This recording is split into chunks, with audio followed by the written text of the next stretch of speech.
الحمد لله رب العالمين والصلاة والسلام على أشرف الأنبياء والمرسلين نبينا محمد وعلى آله وصحبه أجمعين اللهم علمنا ما ينفعنا وانفعنا بما علمتنا وزدنا علما أما بعد السلام عليكم ورحمة الله وبركاته. Сегодня мы с вами завершили 9-й день месяца Рамазан, зашли в 10-ю ночь, и по милости Всевышнего Аллаха вот уже заканчиваем с вами первые 10 дней Рамазана. То есть треть месяца уже все, уже закончилось. И поэтому это для всех нас является назиданием тому, чтобы мы помнили, какой месяц мы сейчас с вами проживаем, чтобы мы старались совершать как можно больше благих деяний и, конечно же, отгоняли от себя всевозможную лень, усталость, да, и старались провести этот месяц самым достойным образом. На предыдущих уроках мы с вами говорили про то, что же это такое ас-сидку ма-Аллах, правдивость вместе с Всевышним Аллахом. Сегодня новая тема, которая тоже актуальна будет для всех нас, это аль-хаяу мин-Аллах, стыдливость перед Всевышним Аллахом, стыдиться Аллаха. Посланник Аллаха, саллаллаху алейхи вассалям, в одном из своих хадисов сказал: стыдитесь Аллаха истинной стыдливостью. И сподвижники, услышав это, сказали: о посланник Аллаха, мы, альхамдулилля, мы, говорит, стыдимся Аллаха. То есть мы проявляем стыдливость, альхамдулилля. И посланник Аллаха сказал: нет, это не то, о чем вы подумали. Но стыдливость перед Аллахом, истинной стыдливостью, она выражается в чем? И вот посланник Аллаха говорит: когда ты хранишь свою голову, а также все то, что твоя голова содержит. И охранять, оберегать свой живот и то, что туда вошло. И поминать смерть, а также трудности. Тот, кто хочет стремиться оказаться в вечной обители, он оставит украшение этого мира.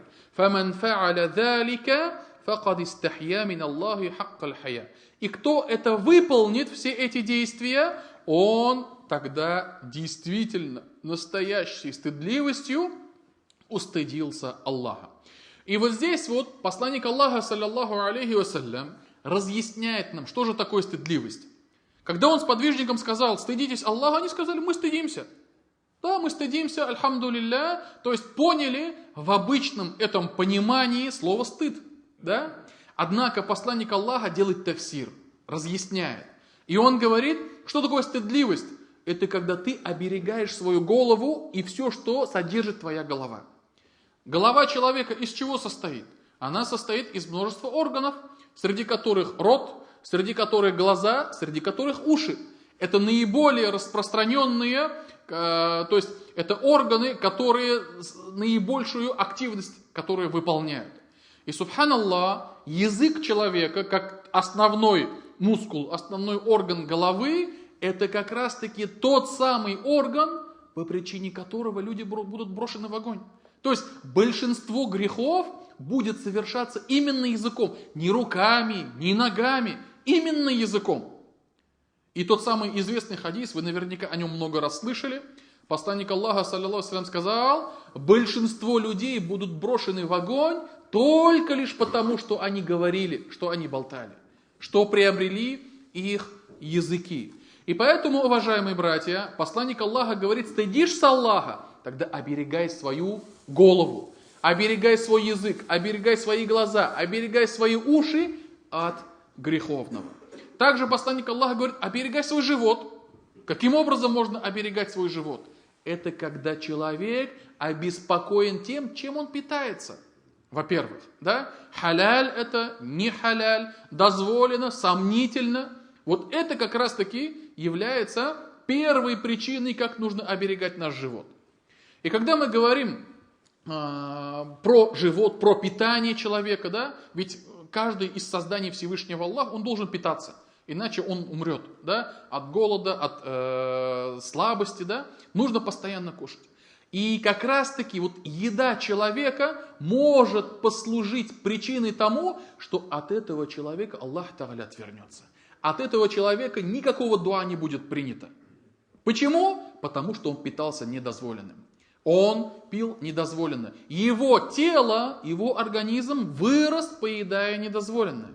И поэтому, значит, питаться дозволенным образом. И второй момент, это когда человек не чрезмерствует, не делает исраф. Когда мы говорим исраф, что означает исраф? Когда человек переходит установленные границы.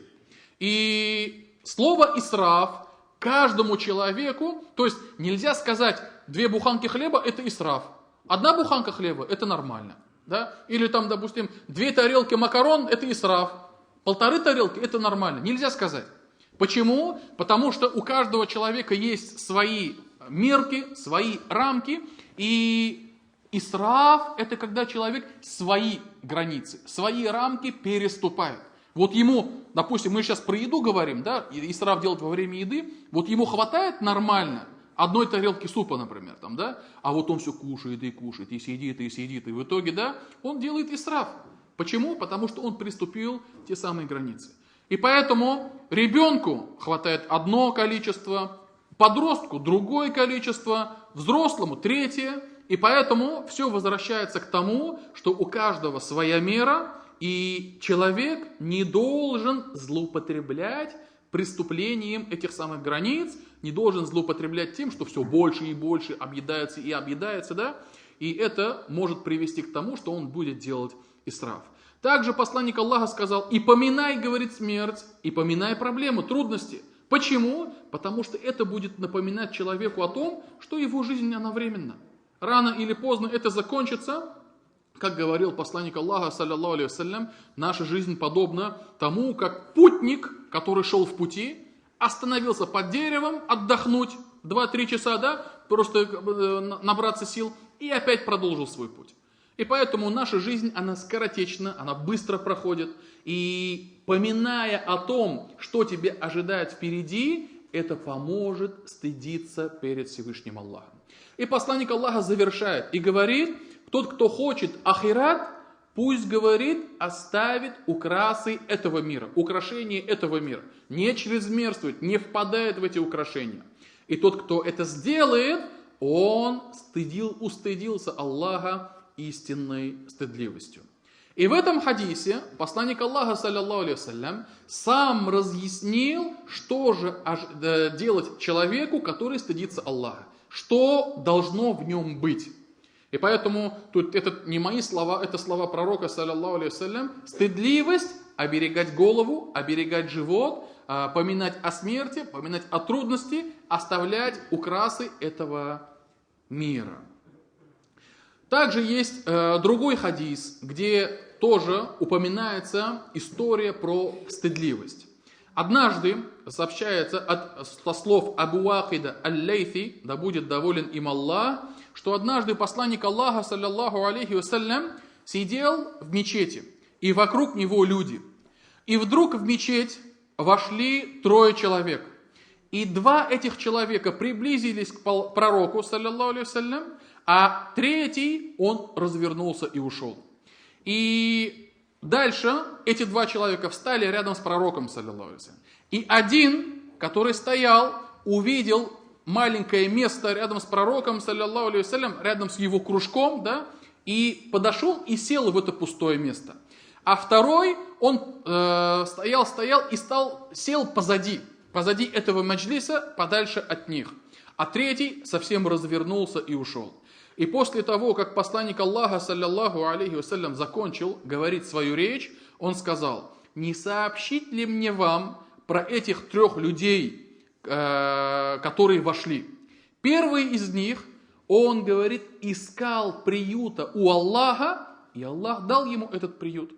Он искал милости Всевышнего Аллаха. И Аллах Тааля даровал ему эту милость. Про кого здесь речь идет? Здесь речь идет про того человека, который вошел в мечеть, увидел пророка в кружке знаний, подошел туда и сел.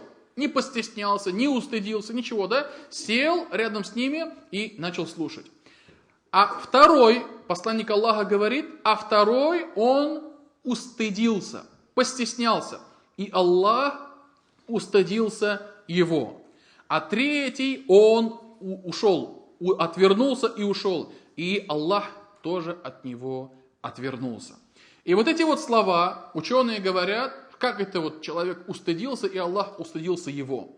Смысл в том, что этот человек постеснялся подойти к пророку, постеснялся вклиниться туда, сесть рядом с ними, да? Он сел позади немножко, да? И Аллах, то есть, но он при этом, у него хорошие были намерения. Он хотел послушать, хотел присутствовать, да? Но его стеснительность, да, не позволила ему прямо вклиниться рядом с ними, прямо туда, как говорится, прямо посреди них сесть. Он постеснялся. И Аллах Тааля, как говорят об этом ученые, он восхвалил это качество и устыдился его подвергать наказанию. А третий зашел, развернулся и ушел, от него и Аллах отвернулся, как сказал посланник Аллаха, саллаллаху алейхи вассалям. И поэтому в этом хадисе упоминается стыдливость. То есть человек устыдился, проявил это качество, и Аллах Тааля устыдился подвергать его наказанию. И в целом качество стыдливости, оно в целом является благим качеством. Но есть исключения. Об этих исключениях чуть попозже будем говорить.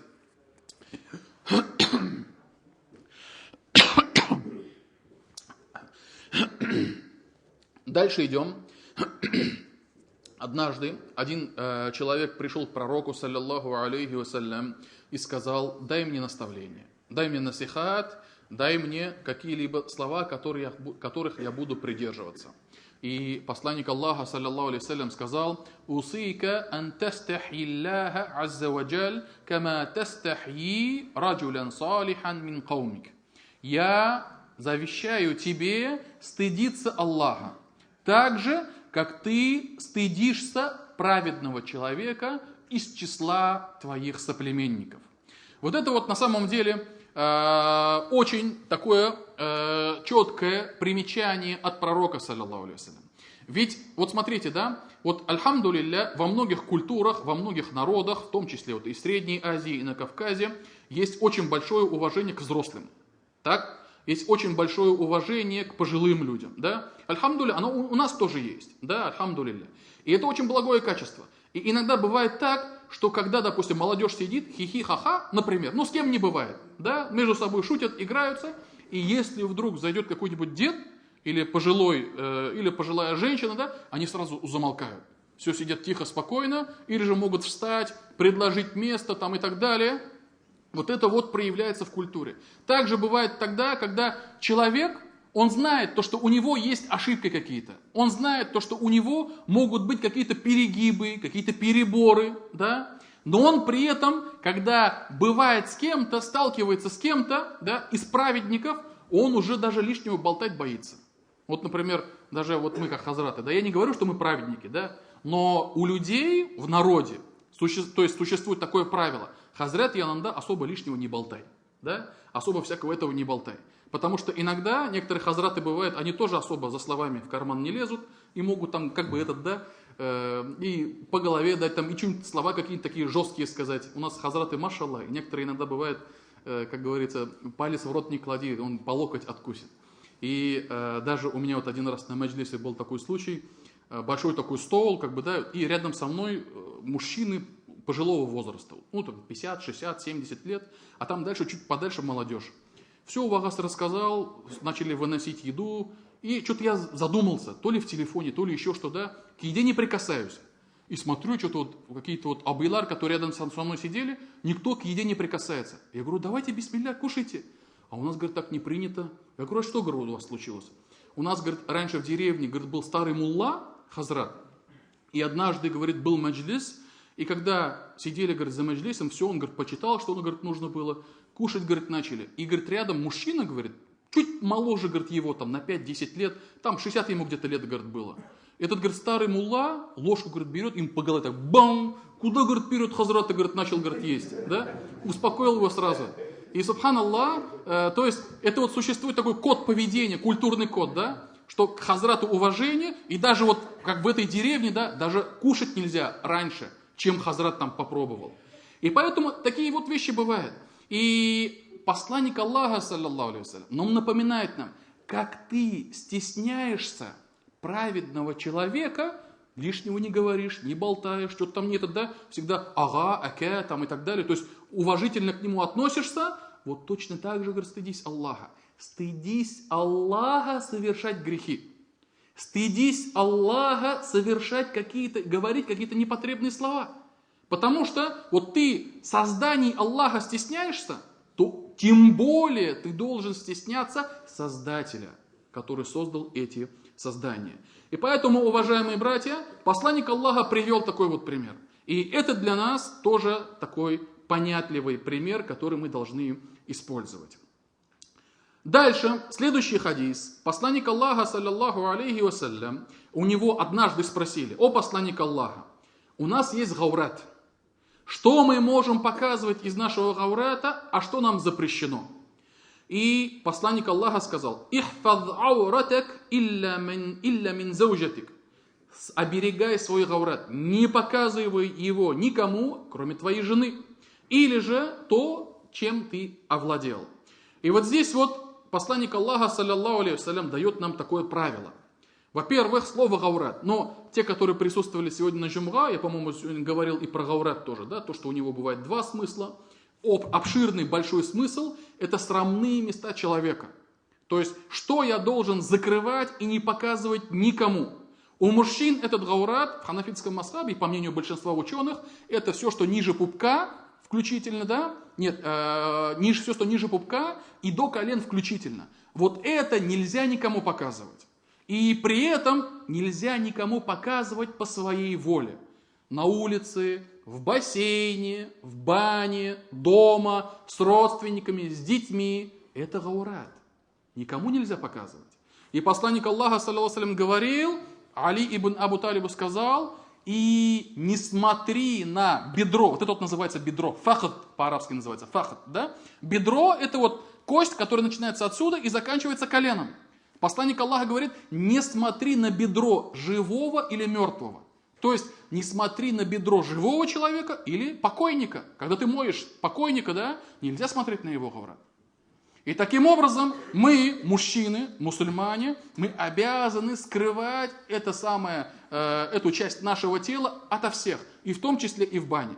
Просто иногда приходится видеть такую ситуацию, допустим, на улице нормально ходит, в мечети нормально ходит, в бассейне тоже вроде бы такие длинные с этими плавает, да, в баню пришел, в трусиках заходит. Ну как так? Нет, не пойдет. Для бани специальных исключений посланник Аллаха не сделал. И поэтому гаурат нужно закрывать. И в этом мире мужчина и женщина должны скрывать свой гаурат ото всех людей. От родителей, от друзей, от подруг, от родственников, от детей особенно, да? Кроме кого? Кроме только супругов. То есть муж и жена, между ними никакого гаурата нету. С остальными везде есть гаурат. И вот, просто уж раз уж мы про детей начали, да, говорить, часто задают вопрос. Вот у меня маленькие дети. Я до какого времени могу с ними вместе ходить в баню голышом, нагишом? И ученые говорят, пока ребенок не начнет понимать, что это такое, папа, у тебя там, да? Вот такие вопросы начинают задавать, то уже все уже. Он уже понял, он уже соображать начал. Это 3 года примерно, там 4 года, да? Годовалый ребенок, 2-летний ребенок, они еще такие вот маленькие, еще не понимают. Но постарше уже все. И поэтому и папа тоже, и мама тоже должны укрываться от своих детей, в том числе и в бане. Это гаурат мужчина. Гаурат женщины, по мнению, как сказал Ибн Хазм, рахимахуллах, он говорит, что ученые единогласны в том, что гаурат женщины – это все тело, кроме ее лица, кроме кисти и рук. Вот до сюда, вот, да, вот это вот кисть называется. Вот это уже гаурат. Вот до сюда и до ноги, до щиколоток. Ниже, вот эта вот ступня, да. относительно ступни, относительно рук, относительно лица уже разногласия есть. В остальном разногласий нету. Волосы, это по мнению всех ученых говорят. Блязик ты ну этот, как голень, не голень? Запястье, да? Это тоже уже говорят по мнению всех ученых. Ноги выше щиколоток, то, что там виднеется, да? У женщины это говорят. И поэтому женщина обязана оберегать свой гаврат и никому его показывать. И поэтому и у мужчины, и у женщины есть срамные места, которые он или она обязаны закрывать. И дальше посланник Аллаха, сподвижники спрашивают о посланнике Аллаха, а когда, говорит, мужчина находится рядом с мужчиной, тогда там, говорит, что делать? И посланник Аллаха говорит, старайся, чтобы тебя никто не видел. То есть ты ходишь в туалет или купаешься там, или еще что-нибудь, старайся закрываться. И чтобы тебя никто не видел, скрывайся от глаз других людей. И тогда этот сподвижник говорит о посланнике Аллаха. А если человек сам один-одинешенек, наедине с самим собой, никого рядом нету, там что? И тогда посланник Аллаха сказал, «Фаллаху ахакку айюстахья минху». Аллах более достоин того, чтобы его стыдились, чтобы его стеснялись. И поэтому ученые говорят, без надобности нагишом, даже когда ты дома, даже когда ты там, допустим, у себя на кухне там, или в ванной, там, да, без надобности не ходи нагишом, закрывайся. Да? Естественно, бывают места справления нужды, когда человек купается. Или же, например, я вот не сказал про врачей, да? Когда человек приходит на лечение, приходит к врачу, да, и это лечение необходимо, то там в качестве исключения этот запрет снимается. Если, например, человеку нужно сделать внутримышечный укол, а жена его не умеет делать этот самый укол внутримышечно, да, идет к врачу, к медсестре, к медбрату, да, чтобы ему сделали это лечение.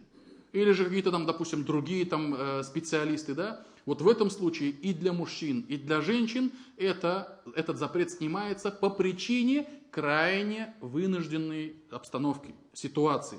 Потому что Аллах Тааля в первую очередь обязал нас сохранять нашу жизнь. Чтобы мы отдалялись от тех действий, от тех поступок, которые могут нас привести к смерти или могут нас привести к увечью. Поэтому лечение, там Аллах Тааля даровал облегчение. И на этом давайте остановимся. Иншаллах, продолжим на следующих уроках. Субханак Аллахума бихамдик. Ашхаду ан ла иляха илля ант. Астагфирука ва атубу илейк.